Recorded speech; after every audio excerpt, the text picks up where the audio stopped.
我刚刚忘记歌词，自己写的会忘记了。认识我比较熟的应该都知道啊。我常常写完之后就忘记自己的作品了，都忘了。你们可以要求就是多唱一首，我会弥补你们的。然后一次这样就唱不完，唱错一次就要唱一首，会不会累啊？真的吗？我看你有的就傻傻的呢，那个呆子，感觉好像你在看电视。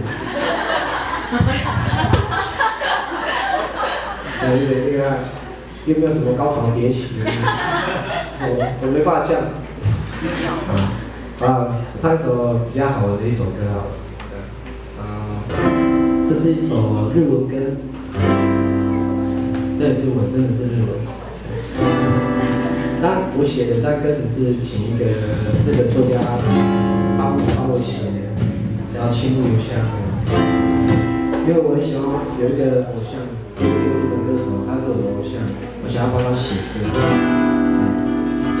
那个偶像叫阿奈美惠。对啊，我不知道啊，哇，可不可以他完成原住民小小的梦想，请投资我。因为我知道我还特别去看他演唱会来台湾的时候，然后后来又有机会去冲绳，因为他是那里日本冲绳的，日本冲绳像日本的原住民，所以对于日本人来讲，就是冲绳是一个很爱唱歌的，那边的居民是一个很爱唱歌的族群。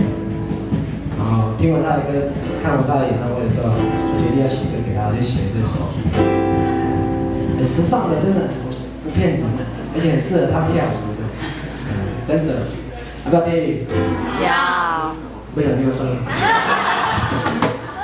拜托，组长，拜托。拜托。我知道我心都很软的。